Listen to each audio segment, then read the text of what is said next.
Bapak Ibu sekalian, kalau bicara agama, nih, kita pengajian begini kan belajar agama nih. Ini saya tidak mengajari bagaimana panjenengan cara masak begitu, tidak dalam pengajian, atau cara bikin roti yang enak begitu, bukan. Tetapi ini berbagi ilmu tentang agama. Agama ini oleh ulama, ya, umat Islam ini dalam memahami agama oleh ulama-ulama terdahulu itu dibagi, belajar agama itu dibagi paling tidak 4 perkara. Yang pertama perkara akidah, perkara akidah. Nah, jadi bicara pengajian kita biasanya kelompoknya kelompok akidah. Akidah niku nopo? Bicara tentang iman kepada Allah misalnya. Nah, iman kepada Allah yang sering disebut dengan tauhid, mengesahkan Allah gitu. Ada kelompok akidah. Jadi rukun iman itulah kalau bicara ulama mengelompokkan gitu, akidah. Yang kedua ini ibadah. Nah, ibadah ini adalah tindak lanjut dari akidah, diaktualisasikan atau dilaksanakan akidahnya itu sesuai dengan perintah dan larangan Allah, dengan petunjuk Rasulullah. Nah, itu yang disebut dengan takwa. Takwa, rasa taat kepada Allah dilandasi rasa takut karena kesalahan, gitu kan? Tapi diyakini bahwa menginginkan kasih sayang Allah, maka melakukan perbuatan, tindakan yang mendekatkan diri kepada Allah, taqarrub ilallah, itu disebut dengan takwa. Jadi itu. Nah, bicara ketiga biasanya kemudian akhlak. Dari akidah kemudian dilaksanakan perintah Allah atas dasar takwa, itu dalam bentuk-bentuk ibadah, ya, dalam bentuk ibadah ya sholat, puasa, zakat, haji, ibadah kebaikan yang lain lah, itu yang mahdhuf maupun ibadah ghairu mahdhuf, kehidupan sosial. Nah, yang ghairu mahdhuf itu kelompoknya dalam kelompok akhlak, biasanya hubungan manusia dengan manusia yang lainnya itu terlingkup dalam bab akhlak dalam belajar agama. Nah, yang keempat itu yang disebut dengan muamalah. Muamalah ini bicara tentang kegiatan murni manusia dengan manusia. Jadi konteksnya misalnya perdagangan, itu manusia dengan manusia, atau yang sifatnya lain antar tetangga berlaku seperti apa, itu di situ itu ada tukar jual beli dan lain sebagainya, itu muamalah. Nah, dalam beragama itu ada 4 itu kelompoknya. Nah, ketika akidah sudah mapan, bicaralah kemudian tentang ibadah. Akidah niki yang namanya mapan itu sesuai kemampuannya, keyakinan. Tapi kalau ketauhidan itu jelas tauhidan ini nopo, bahwa meyakini Allah itu adalah satu-satunya pemilik kita, satu-satunya yang dipertuhankan. Tauhid satu-satunya itu harus murni.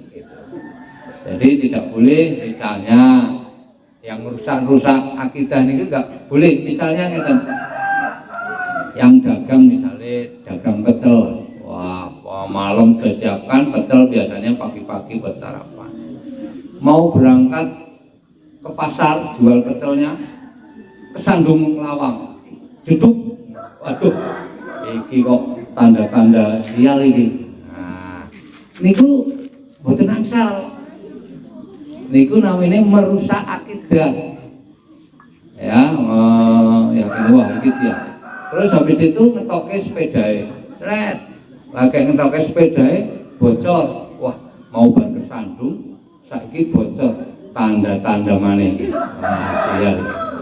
Udah oleh pompa dipompa wis kesel mlaku nang dalan. Bareng jalan ret sepeda kena krikil grojal, aduh. Pecele tiba glundung. Iki memang wis telu tanda-tanda sial ya Bu. Wis ora dadi iki. Nek nang pasar maneh berarti wis kayak tanda-tanda alam. Itu mboten angsal.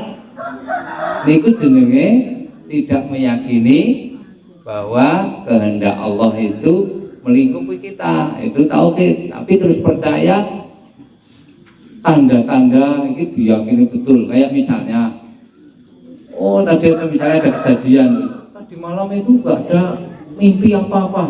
Gitu. Allah itu menakdirkan kita mengkondisikan kondisi kita di jalan itu ya sesuai kehendak Allah, tapi bukan kehendak yang lain. Jadi harusnya dilingkupi rasa saya.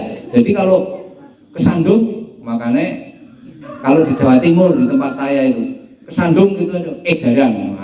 Itu tidak boten. Kudune ya minimal istighfar. Siapa ngerti kesandungnya itu menggugurkan dosa kita. Astagfirullahaladzim.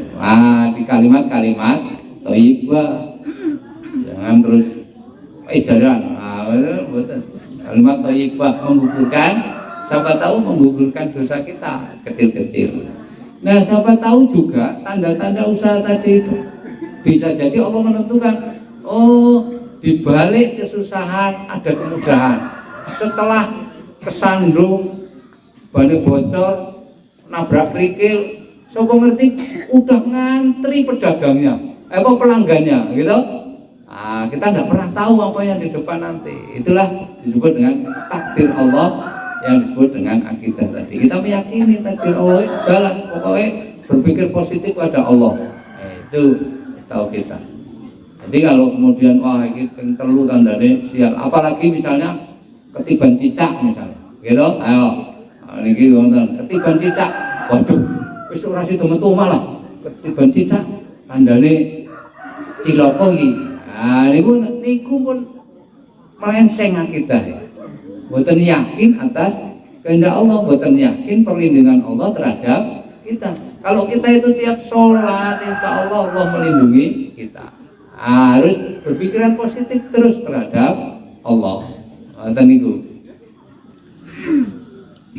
Allah pun menyatakan aku sesuai dengan sangkaan hambaku.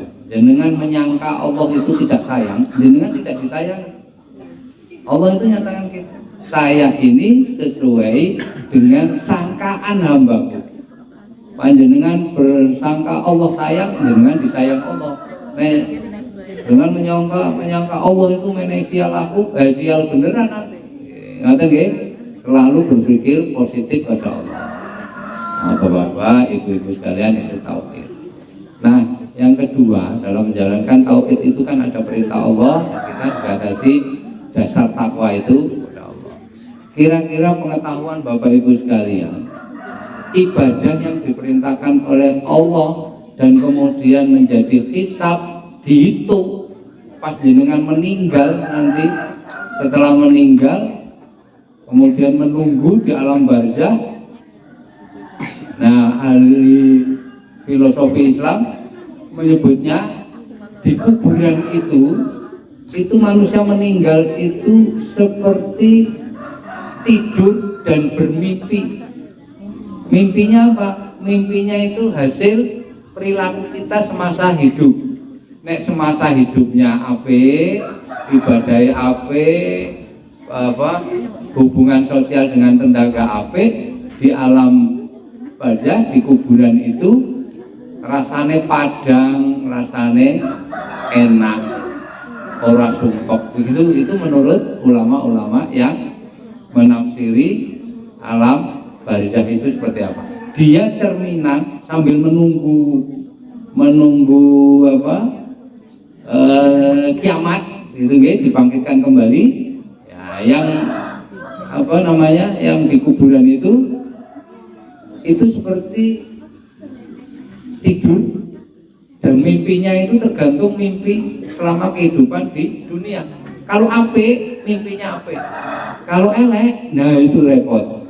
kalau perlakuan di dunia itu jelek, nanti di akhirat makanya ada yang disebut dengan siksa kubur.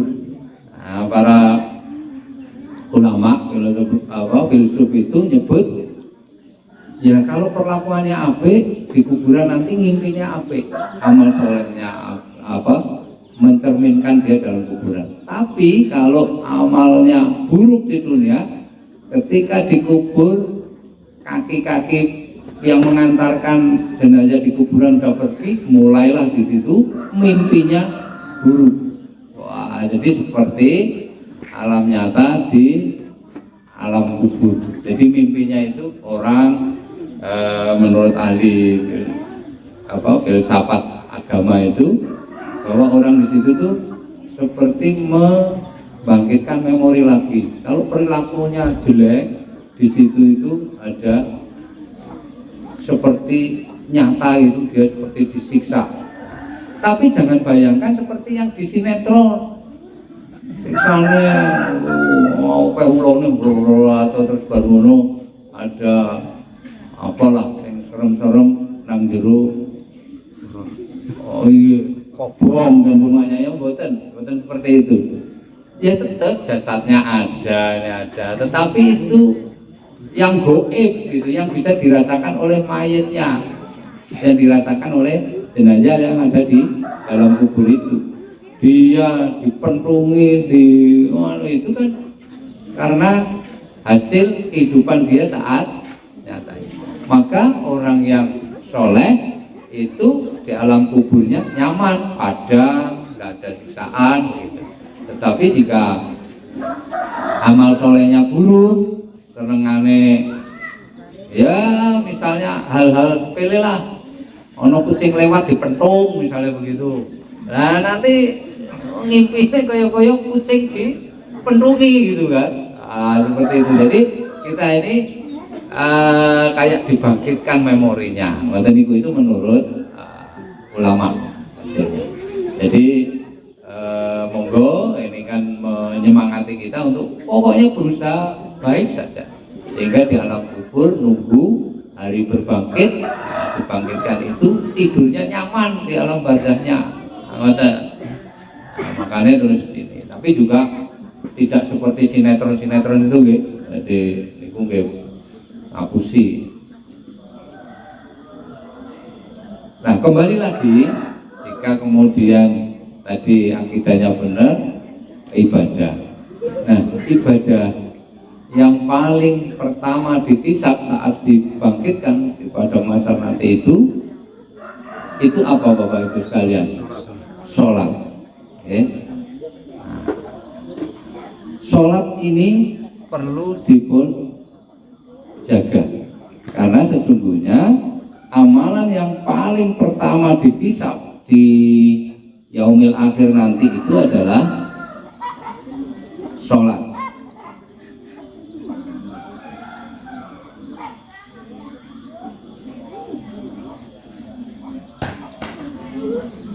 Dalam sebuah hadis Rasulullah disampaikan oleh Tabrani dan Bukhari Muslim, inna awalu ma yuhasabu bihil abdu yaumal qiyamati sholat, fa idza sholahat sholakallahu sa'iru amalihi, wa idza fasadat sa'iru amalihi. Jadi sesungguhnya amalan yang pertama kali dihisab nanti itu adalah sholat. Barang siapa sholatnya apik, maka baguslah seluruh amalannya. Barang siapa yang sholatnya jelek, maka buruklah seluruh amalannya. Wah, ini. Jadi baik buruk amalan Bapak Ibu semua, mbok apike kaya apa nang tanggane, apike kaya apa nang lingkungane, tetapi sholatnya tidak baik, maka tadi dinilai. Hadis Tabrani Bukhari Muslim tadi, Rasulullah menyatakan bahwa itu seluruh amalannya menjadi jelek. Wah, orang kemudian, waduh, ini gimana ini? Wis berbuat baik, ini sholatku misalnya dinilai jelek, berarti gugur kabeh ini amalan baik saya. Nah, memahami sholat yang baik itu beberapa penjelasan. Sholat yang baik itu bisa jadi berdasar waktunya, waktu. Misal sholat yang baik itu waktunya ya, nek waktu sholat subuh ya nang sholat subuh, waktu sholat zuhur ya nang sholat zuhur, jangan sampai sholatnya di luar waktu itu. Kalau subuh ya di waktu subuh, jangan setelah subuh. Nah itu berdasarkan waktu. Jadi setelah subuh itu, batas waktu subuh itu ada mana? Yaitu matahari terbit. Tapi sebaik-baiknya, abdolnya ya panjenengan di awal waktu subuhnya. Wis krungu adzan, sekarang adzan jam 4. Jam 4 sesuai lah, terbitnya wae jam 5, jam ngolet sik lah. Ngolet wah muancal sarung meneh bapake. Dilalah kebablasan. Nah, itu sebenarnya sebelum terbit masih boleh sholat subuh, kan batasnya kan terbit. Tapi abdolnya di awal tadi sudah dengar azan, namanya azan itu apa? Azan itu panggilan sholat. Jadi nek mayit pun mboten sholat, itu mboten diajak sholat. Sing diajak sholat itu sing isih hidup, tasih hidup itu.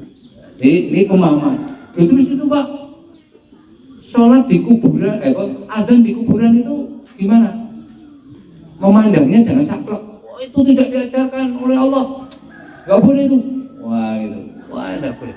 Kalau dimaksudkan itu adalah rangkaian dalam rangka penguburan jenazah, tidak diajarkan oleh Rasulullah. Tapi kalau maksudnya yang adzan di situ tuh ingatkan kepada sing nganter itu, saat tak adzani ngene iki, lagi si muadzinnya ning kuburan tadi. Tak adzani ngene iki, mayit wis ora iso teko nang masjid, ora iso tangi salat maneh. Amalan wis terputus. Jenengan sudah mendapatkan amalan sing wingi pas urip. Nah, itu tujuannya mengingatkan itu ya boleh-boleh saja. Ben sing nganter eling. Oh iya ya. Nek wis komdut iki aku wis ora iso krungu adzan maneh, ora iso berangkat sholat. Maka pulang dari kuburan, iya guys, elingi sholat baik. Gitu loh. Itu enggak apa-apa kalau begitu. Nah, jangan terus kemudian wah doa-doa gitu.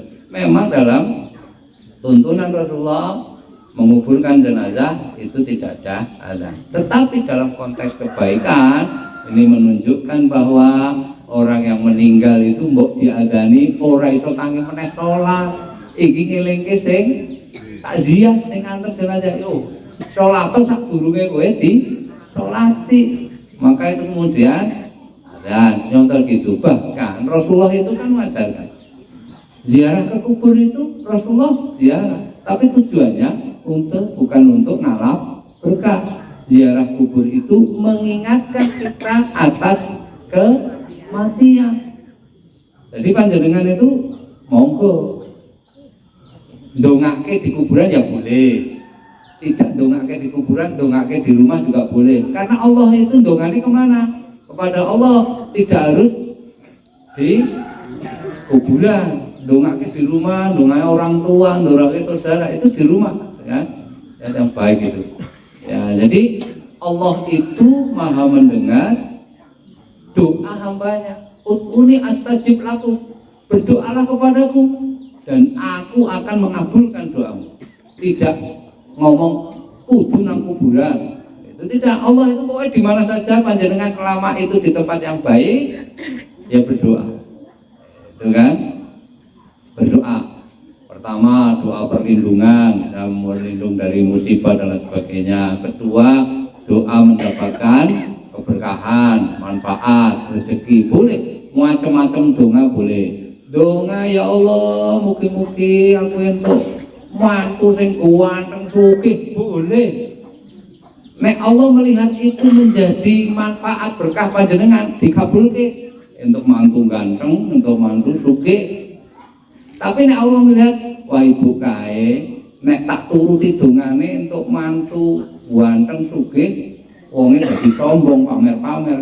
Ah, bisa jadi Allah tunda dulu untuk mantu sing ganteng sugih. Dikei mantu sing ya sedang-sedang saja tapi membahagiakan mudah-mudahan. Tapi nek untuk mantu bergeti, lah ojo ngomong adab dari Allah. Jangan. Oh, ini ujian saya, berlatih sabar, duwe mantu kok mangkelke banget itu kan. Berpikiran positif kepada Allah. Ngoten sampai dakwah dadi mantu sing apik ngene golek, yuwe nduk. Biasane nek sing kumpul sak omah iki ya biasane apa sih nyenggol gelas wae muring-muringe rong dina. Nah, nek karo mantune ya. Nah, ujian Allah. Balik lagi sehingga kita ini berlaku positif termasuk itu tadi sholat itu yang menjaga kita nanti di hisab pertama dinilai jika baik amal sholatnya baik amalannya, jika buruk sholatnya buruk amalannya. Itu dari sisi waktu aja yang harus baik. Yang kedua dari sisi menjalankannya harus benar. Nah, kan? Menjalankannya juga sholat itu harus benar. Sholat itu kenapa harus benar? Rujukannya siapa? Yaitu tadi rujukan perilaku kita ibadah mahdhah, wairu mahdhah itu kan Rasulullah Muhammad SAW. Jadi tata cara sholat itu juga mengikuti tuntunan Rasulullah. Shollu ra'aitumu usolli. Sholatlah kalian sebagaimana melihat aku sholat. Nah, karena jenengan di zaman ini nggak melihat Rasulullah sholat, maka pentingnya majelis ilmu. Tata cara Rasulullah sholat itu seperti apa? Niku panjenengan misalnya penasaran di rumah, sekarang HP jangan untuk ini saja Bapak Ibu. Kalau untuk jualan untuk ini ya nggak apa-apa, memang teknologi alat bantu manusia. Tapi ditambah lagi untuk belajar agama. Tata cara sholat yang benar misalnya ya ini dibaca di Google tata cara sholat menurut Rasulullah, klik, nanti di situ caranya yang benar, waktunya yang benar, cara berlakunya yang benar. Saat ini itu banyak sholat itu ya sholat gugur kewajiban saja, tapi Allah tidak menuntut itu. Ibadah termasuk sholat itu diterima karena dua hal. Yang pertama ibadah itu diterima oleh Allah itu yang pertama karena dilandasi rasa ikhlas. Yang pertama dilandasi rasa ikhlas. Allah memerintahkan mukhlisina lahuddin kepada orang-orang yang ikhlas dalam menjalankan agamanya, agama ibadah itu. Nah, ikhlas.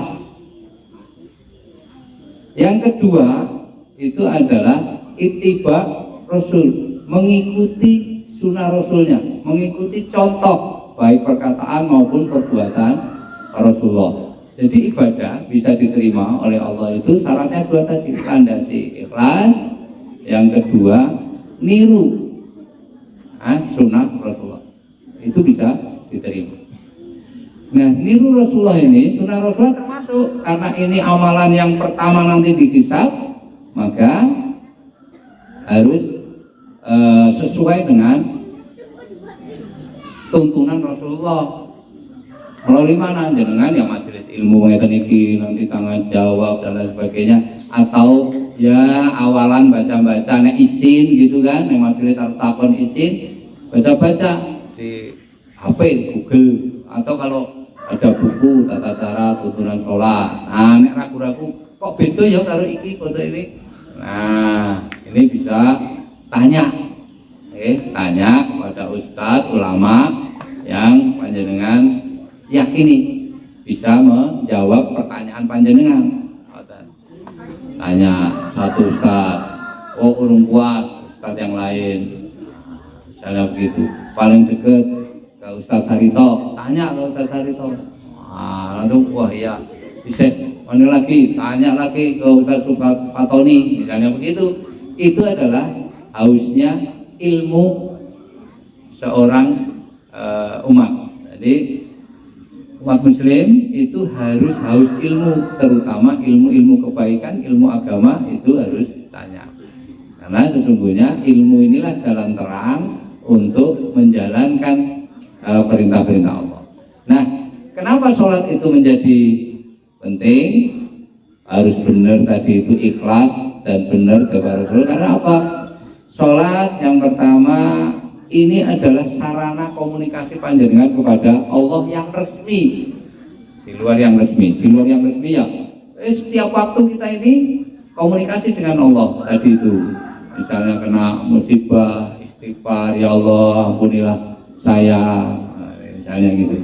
Kalau Allah mengampuni, dibalas dengan kasih sayang. Kalau nanti habis kesusahan, diberi kemudahan yang berlipat. Tetapi sarana yang paling resmi oleh Allah diperintahkan kepada Rasulullah untuk disampaikan kepada umatnya itu di saat Isra Mi'raj itu adalah sholat. Dalam banyak riwayat sholat kita itu perintahnya tadinya 50 waktu. Bayangkan sehari 50 kali misalnya. Di dalam riwayat-riwayat yang menjelaskan Isra Mi'raj, perintah sholat 50 waktu. Rasulullah tiap tingkatan oleh Nabi atau Rasul di zamannya, wah umatnya berat, ngenyangno kepada Allah. Tawar, ini dalam riwayatnya. Banyak versi tentang Isra Mi'raj perintah sholat. Akhirnya Rasulullah melihat, aduh kasihan umatnya. Rasulullah itu sangat sayang sama kita semua. Rasulullah itu ibarat ya panjenengan kalau panjenengan bisa, mudah-mudahan semuanya nanti bisa umroh di Masjid Nabawi itu, panjenengan melewati makamnya, niku mbuh piye panjenengan itu mesti berbesmili. Saya ngeten iki. Jadi kalau inget ngoten saya nangis. Jadi cerita Rasulullah itu bikin nangis. Jadi sayang banget sama kita. Ngoten nggih. Rasulullah mengajarkan kita sholat, maka kita semua harus mengikuti Rasulullah ini. Caranya sholat seperti apa? Karena apa? Itu adalah sarana kita berkomunikasi kepada Allah, minta pertolongan, itu lewat sholatnya itu. Karena sesungguhnya di dalam sholat, kalau Bapak Ibu semua meresapinya, bacaan-bacaan sholat semuanya berisi tentang doa. Nah, misalnya kalau yang iftitahnya kabiro misalnya, itu bisa inna sholati wa nusuki wa mahyaya wa mamati lillahi rabbil alamin. Itu pernyataan kita kepada Allah, ya Allah sesungguhnya sholatku, ya, ibadahku, hidupku, matiku itu hanya kepadamu ya Allah. Nah itu kan komunikasi kita kepada Allah, kita ngobrol sama Allah. Itu yang pakai kabiro atau pakai Allahumma baik-baik ini misalnya, itu juga penuh dengan doa. Itu baru iftitah. Nanti Al-Fatihah. Al-Fatihah itu wajib dalam setiap rakaat. Nah itu dibaca. Tapi kalau jamaah, banyak ulama menyatakan ora perlu karena sudah terwakili oleh imam. Nah, kita mendengarkan dengan baik. Bukan berarti tidak menjaga Fatihah, imam membaca Fatihah, sini diem tapi diamnya tidur, betul. Diam tapi memperhatikan bacaan imam. Dan jadi imam baca apa saja itu ya diperhatikan. Itu tuntunan Rasulullah. Nek pengen sholatnya benar. Nah karena sarana ibadah pada Allah, ya kita berusaha memahami apa yang kita baca itu. Kita pahami yang kita baca. Ini yang pertama, fungsi sholat itu sebagai sarana komunikasi. Kenapa penting? Kalau salah, ini fungsi penting nanti itu yang komunikasi pada Allah itu seakan-akan ada anak komunikasi dengan orang tuanya, pengen dibelikan motor, tapi carane ora bener, ora sopan, orang mak, kau motor mak, betul. Tapi kan carane mijet dulu. Ma, kabar enak enggak saat ini, sehat, awake, kan beda dengan langsung minta. Nah sama kita kepada Allah itu, sholat itu adalah sarana komunikasi tadi. Berbaik-baik kepada Allah, baik tata caranya, persiapannya, sampai pada komunikasi doa yang akan kita panjatkan. Nah yang kedua, sholat ini penting karena apa? Dia sebagai tiang agama. As-sholatu imaduddin. Faman aqamaha faqad aqamati. Faman tarakaha faqad hadamati. Sholat itu tiang agama, kata Rasulullah. Barang siapa menegakkannya, maka dia menegakkan agamanya. Barang siapa lalai merobohkan sholat itu, maka dia merobohkan agamanya. Jadi agama dirinya sendiri nih. Saya beragama itu harus bertiang kepada sholat tadi itu, karena pertama di kitab tadi.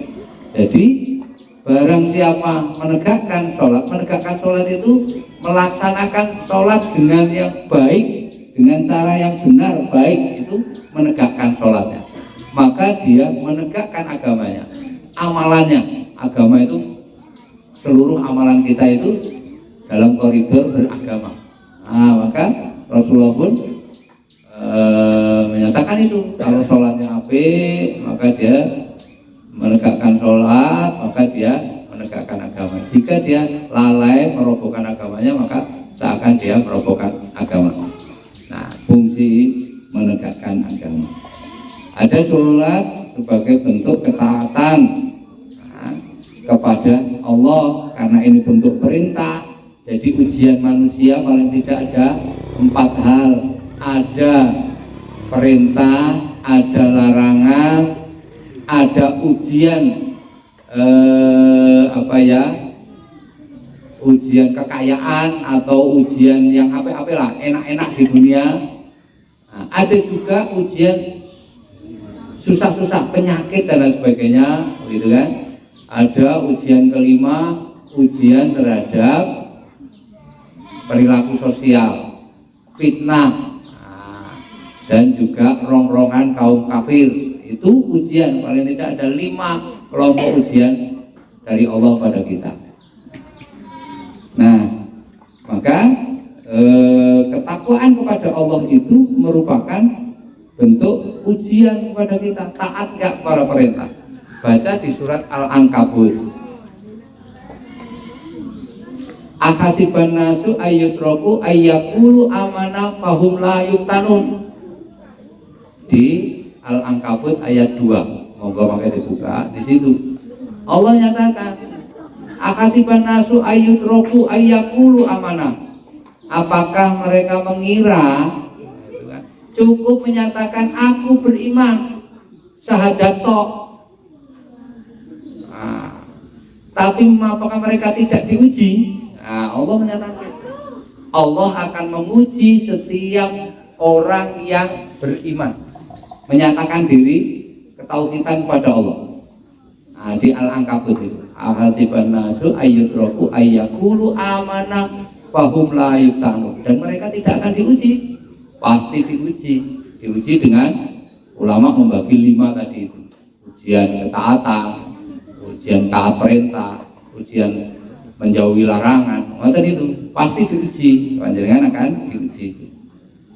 Nah, ketaatan ini adalah bagian ujian. Jadi jenengan taat atau tidak itu ujian dari Allah. Jenengan taat sholat itu ya nek taat lulus ujian, nek boten nggih boten lulus ujian saking Allah karena udah sejak sadat jenengan diuji. Piye carane pengen enggak diuji oleh Allah? Orang usah sadat. Jadi nek orang-orang kafir enggak mau sadat itu Allah berlepas sudahlah, ora usah tak uji, sing jelas mlebu neraka. Tapi bagi yang sadat itu akan diuji sadatnya ini beneran apa mau lembo-lemboan, gugur kewajiban toh, bukan. Nek wis sadat maka menjalankan sadatnya itu dengan sungguh-sungguh dengan ketakwaan. Nah, Allah itu nyebut dalam Al-Qur'an itu. Jadi nggih mboten pun seneng nek mung wis aku sahadat, tapi tetap diuji. Tetapi di dalam hadis sampai Muslim Bukhari, barang siapa menyatakan dengan kalimat la ilaha illallah itu sudah cukup bagi Allah untuk memberikan kasih sayang. Jangan dikasih sayang, bisa jadi tetap masuk surga tapi direndam dhisik ning neraka. Suwene pira ya ora ngerti. Bisa tahun-tahun kabeh wis enak lemu-lemu jenengan lagi dilebokke ditaske ke neraka, itu bisa jadi. Karena di dalam hadis Rasulullah nyatakan kalau orang sudah berikrar, bersahadat itu diberi kasih sayang oleh Allah. Tetapi ya mungkin ranking mungkin yang kelas ya ranking buntut lah. Bagian bolosan diuji kongkon ngejake PR orang ngejake. Nah, ngoten niku lah. Rankingnya tadi iso ora munggah kelas. Ngoten nggih. Nah, niku Allah di alam kabut itu nguji, sapa sing sahadat tak uji. Nah, nanti nek melaksanakan tugasnya apik, takwa ranking 1. Wah, hadiahnya yang bapak-bapak bidadari. Wah. Ibu-ibu ora ono disebut bidadari itu hadiah. Nah, ini ibu-ibu sering protes, Allah radil, aku ora dimingi-mingi. Tenang, ibu-ibu jadi bidadarinya. Jadi bapak-bapak nanti menemukan bidadarinya di surga. Maka kalau bapak-bapak pengen ketemu ibu-ibu, tapi dengan wajah yang glowing, yang pokoknya lebih cantik ketika di dunia lah. Kayaknya itu di sana bidadarinya orang ngentut lah. Bapak-bapak ini ibu ngentut kan enjekeli gitu kan. Mungkin di sana ketemu ibu lebih cantik pangling mungkin ya. Mungkin pakai skincare wae urung iso marake bangir kan. Ngono sama ngerti bangir kaya wong-wong Palestina itu. Ibu-ibu jadi wayu-wayu, bapak-bapak senang ketemu bidadari kan. Oke. Nah, sholat juga fungsinya adalah pengaruh terhadap amal yang lain. Sama seperti tadi itu. Bahwa jika sholatnya apik maka baiklah seluruh amalan. Yang kelima, ini sholat itu penting menjadi benar dan baik itu karena dia menjadi hisab yang pertama. Dan yang ketiga, menguatkan spiritualitas kita. Akan berbeda orang yang menjaga sholatnya dengan yang tidak menjaga sholatnya. Orang yang menjaga sholatnya itu atine tentrem. Allah nyebutnya itu jiwa yang tenang, nafsul mutmainnah. Nah, sehingga Allah itu di surat Al-Fajr yang terakhir, ya ayuhan nafsul mutmainnah irji'i ila rabbiki radiyatan mardiyah fadkhuli fi ibadi wadkhuli jannati. Wah, Allah itu bagi orang yang jiwanya tenang karena sholatnya apik, tentrem atine, Allah ngundang. Maka dibuka di surat Al-Fajr di ayat terakhir, 2 ayat terakhir itu. Allah ngundang. Ya ayyuhan nafsul mutmainnah, hai jiwa-jiwa yang tenang, datanglah kepadaku dan masuklah kepada surga. Wah, intinya begitu. Jadi jenengan akan diundang oleh Allah dengan jiwa yang tenang tadi. Syarat jiwa yang tenang itu tadi apa? menjaga spiritualitas hati, tenang gitu. Sholatnya apik. Tapi nek sholatnya ora apik kemerungsung. Nah, masalahnya di kita itu dalam menjalankan sholat sudah sesuai itibak Rasul belum? Ikuti belum? Mulai dari mana kira-kira? Kalau kita pengen memperbaiki sholat, yang pertama melalui wudunya, wudu sing bener, Pak. Kalau wudunya salah, sholatnya kemudian menjadi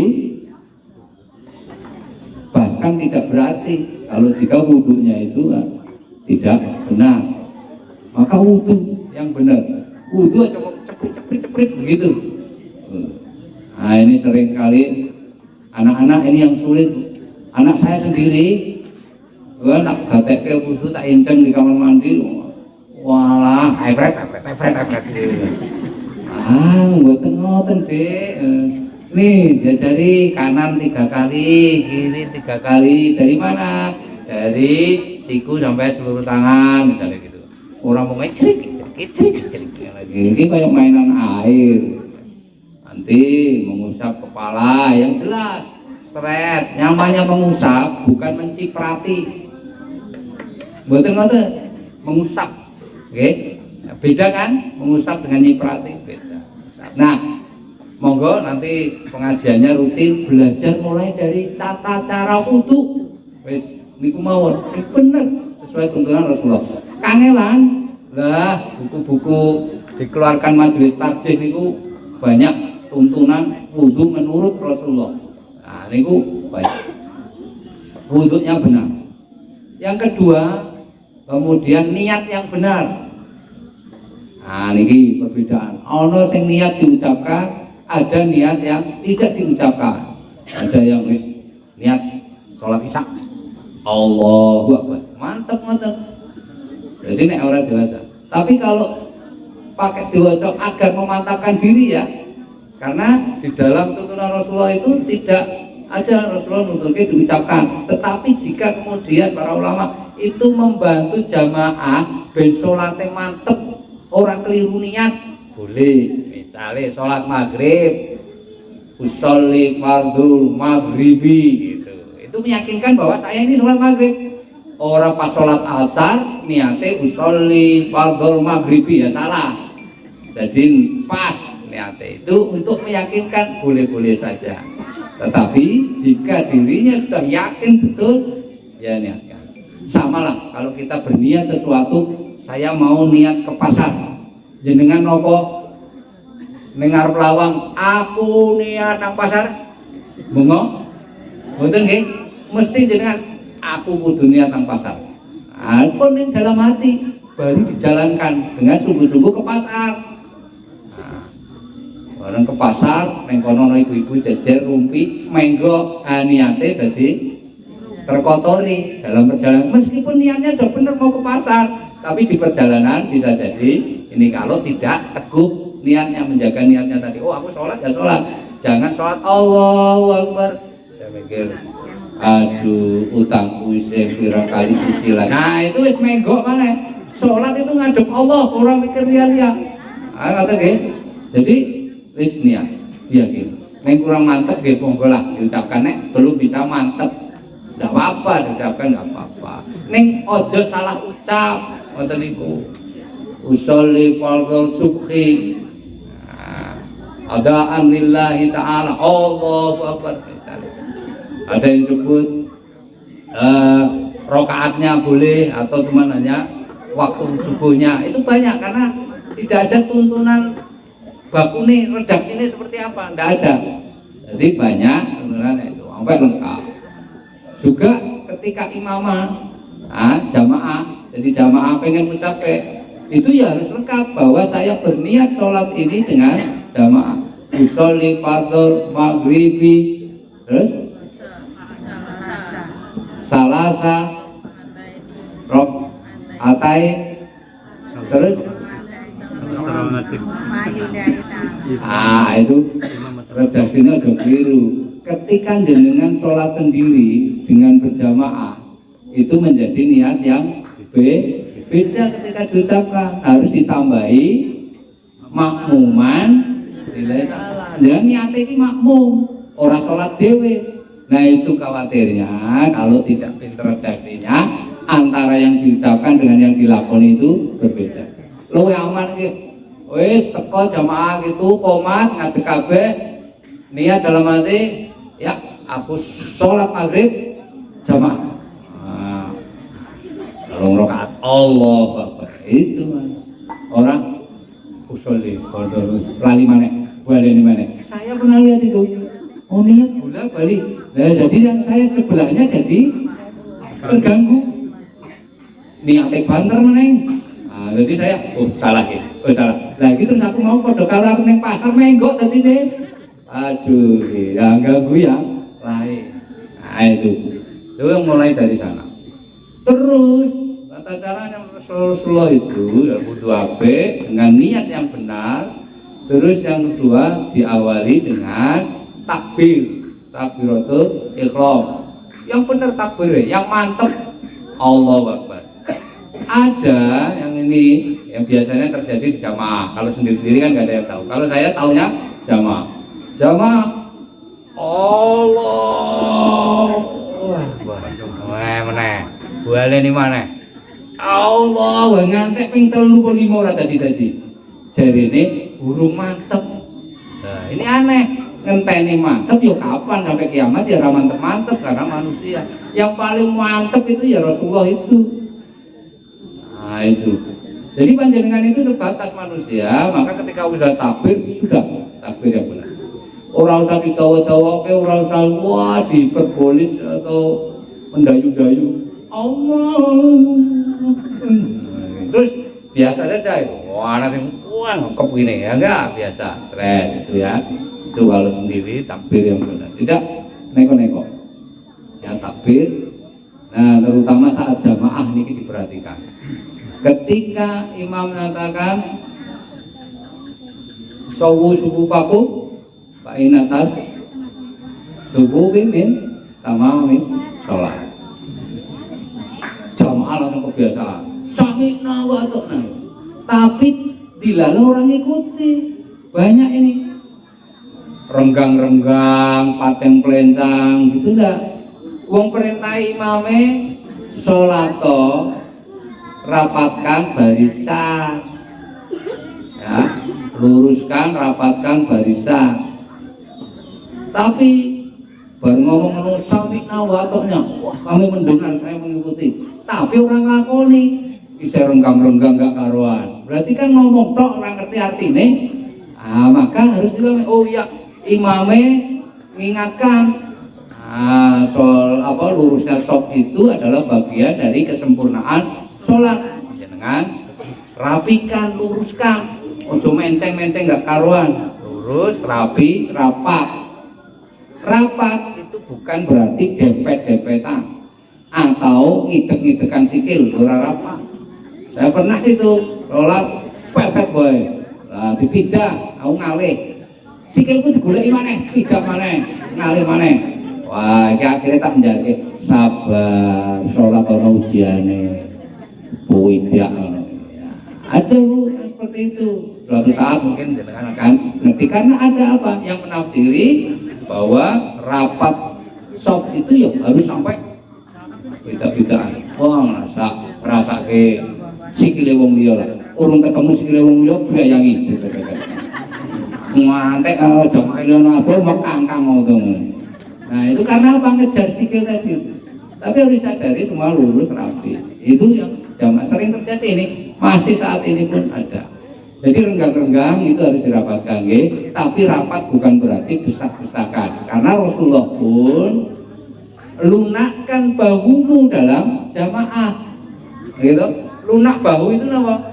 Rapat ngasih kesempatan orang lain untuk mendapatkan sop, masuk dalam barisan. Orang megang gini, wah, sop. Tidak, lunakkan bahumu biar pada rapi sopnya saling rapat, jangan renggang-renggangan. Rasulullah nyatakan lunakkan bahumu dalam sop. Itu maksudnya pada rapat. Nah, ini penting. Takbir itu. Terus sering terjadi lagi sholat jamaah itu mendahului imam. Ya, jujur saja tadi Isya, nah, Isya itu saya jamaah juga di masjid, ya, di masjid jamaahnya itu ya rodo renggang-renggang, juga banyak yang sering mendahului imam. Imamnya ini sepuh banget, Allahu Akbar, ya, terus sampai arep rukuk, Allahu Akbar. Nah, kalem-kalem begitu karena pun sepuh banget, sedikit setruk, tapi tetap imam. Soalnya beliau pernah digantikan malah nggak berkenan, gitu. Nek ngono, ya wis ora usah imam nang masjid. Wah, jadi jamaah ora penak, ya itu. Tapi sudah sepuh. Lah jamaah yang ikutilah wong wis sepakat imame kuwi. Tapi jangan mendahului. Allah kalem. Kapan waktunya? Ketika imam sudah sempurna posisinya. Imam wis rukuk sempurna, panjenengan ngikuti rukuk. Jangan balapan dengan imam. Karena Rasulullah itu nyatakan nanti barang siapa yang mendahului imam itu akan dibangkitkan di hari kiamat itu dengan wajah atau paling ganti binatang keledai. Itu ada Bu di dalam Sahih Muslim. Jadi panjenengan itu ngikuti imamnya sempurna dengan rukuk. Iktidal sempurna ya jenengan baru ngikuti. Kadang-kadang imam suarane duluan, gerakannya lambat, kadang-kadang begitu. Nah, jangan dahului. Ini masih banyak terjadi. Dahului imam.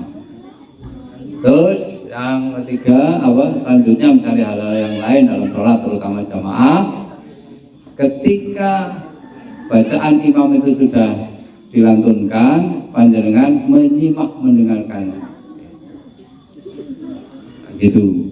Jadi ketika masbuk bagaimana? Misalnya jenengan datang masbuk, tapi imam sudah selesai baca surat itu, tapi belum rukuk, jenengan datang, berarti enggak mendapati Al-Fatihah. Karena perintah Rasulullah itu tidak ada sholat tanpa Fatihah. Nah ulama fikih menyebutnya bacaan makmum itu sudah ditanggung oleh imam. Tapi beberapa ulama saat ini jika itu tidak yakin, maka jenengan cukup membaca yang bisa. Menurut Ustadz Adi Hidayat itu 3 surat. Nah, misalnya Al-Fatihah, jenengan nggak yakin, wah aku orang mantap ini kalau nggak baca Fatihah. Nah, ketika sudah itu sebelum imamnya rukuk, jenengan baca 3 surat. Bismillahirrahmanirrahim. Alhamdulillahirabbil alamin. Arrahmanirrahim. Maliki yaumiddin. Ikut itu. Enggak lengkap, enggak apa-apa jika tidak yakin. Tapi dia yakin, karena yakin bahwa imam udah menanggung bacaan kita, ikut rukuk tanpa harus Fatihah, enggak apa-apa.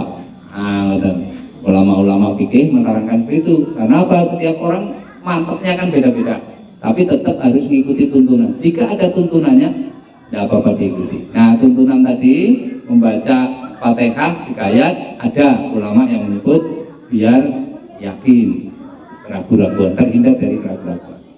Lanjut terus. Saya kira itu waktunya sudah siang, guys, 7:30. Mudah-mudahan nanti belajar tentang sholat, wudhu itu kan bagian-bagian dari fikih sholat. Nanti wudhunya seperti apa, sholat itu seperti apa, seperti tuntunan Rasulullah. Mudah-mudahan pengajian rutin majelis di sholat di masjid itu bisa dari jamaah itu jangan datang tok. Jamaah itu boleh usul kepada takmir.